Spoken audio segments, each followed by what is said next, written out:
Hello and welcome to this week's edition of CTN Community Update. On the 11th hour of the 11th day in November 1918, the First World War came to an end.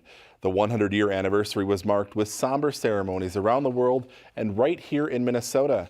CTN's Dan Carpenter takes us to a special Veterans Day ceremony in Anoka. Veterans are honored at a new memorial in Anoka. This location at Riverfront Park offers better access and a peaceful setting for those wishing to honor the men and women who've served. All gave some gave all. This is a truth we veterans know above all others, as it remains with us for a lifetime. Many of those veterans called Minnesota home. We remember those names that we don't recognize.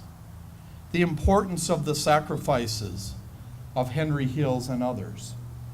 The importance of the sacrifices of Rick Sorensen, who threw himself on a grenade to protect his buddies in that foxhole.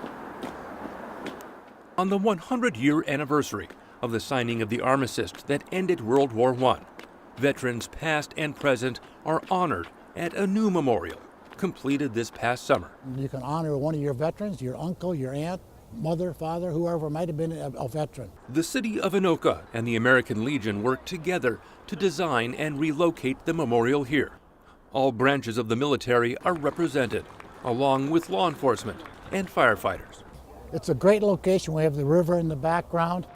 A day and a place to recognize those who've committed themselves to an important mission. American veterans have secured the liberties which the Founding Fathers sought to establish in times of danger as well as in peace. A nation grateful for those who served so long ago and those who continue to serve today.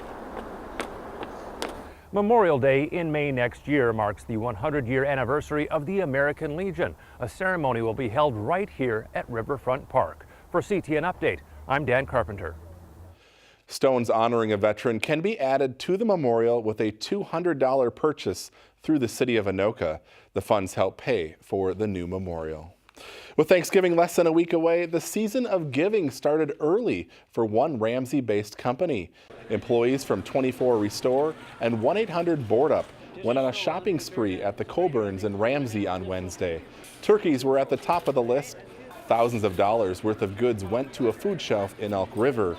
The Coon Rapids Fire Department is also getting a $5,000 donation to purchase smoke detectors and fire stoppers.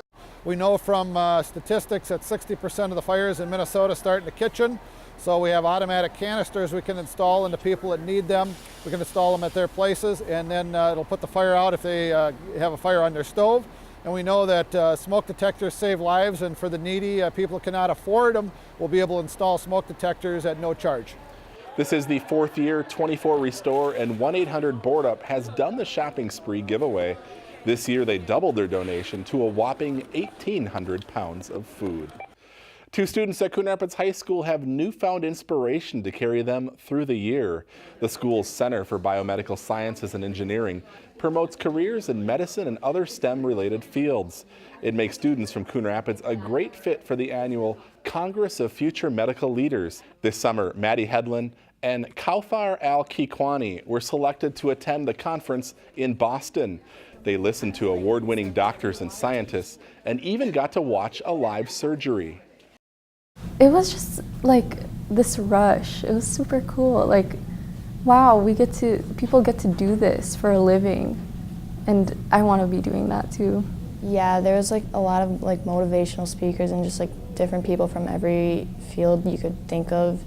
And just like what they taught, like what they spoke about, like stuck with you and just like influences everything you do now. Currently, more than 300 students are in the Biomedical Sciences program at Coon Rapids High School.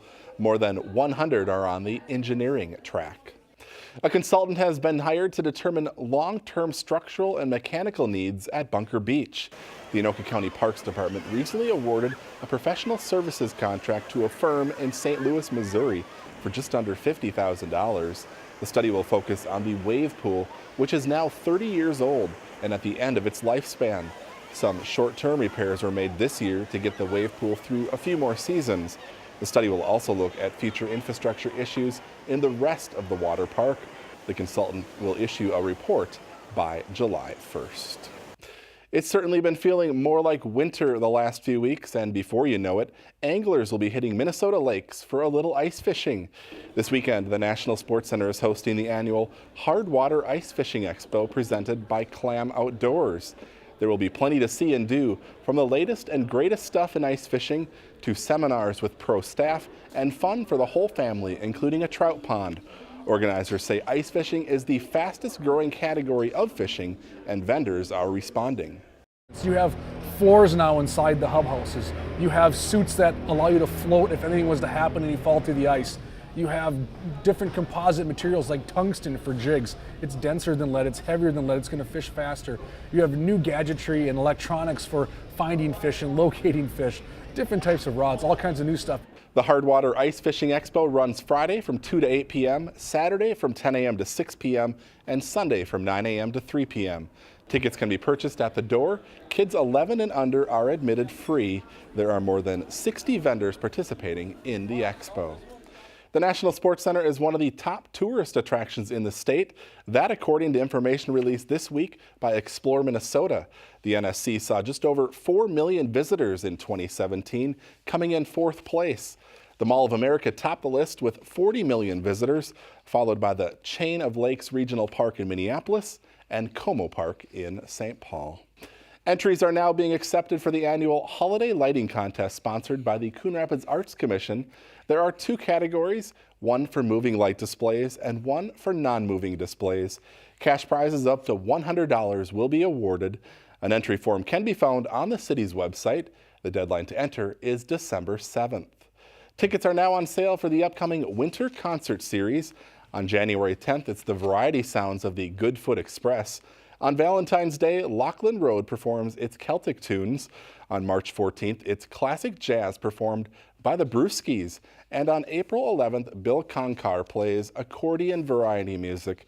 All concerts start at 7 p.m. in the Civic Center. You can get a discount by purchasing tickets to all 4 concerts. That is going to bring us to the end of today's show. A quick programming note before we go. We will not be doing CTN Update next Friday, November 23rd, due to the Thanksgiving holiday. Our next show will start airing on Friday, November 30th, so be sure to join us then. And in the meantime, have a great Thanksgiving, and we'll see you in 2 weeks.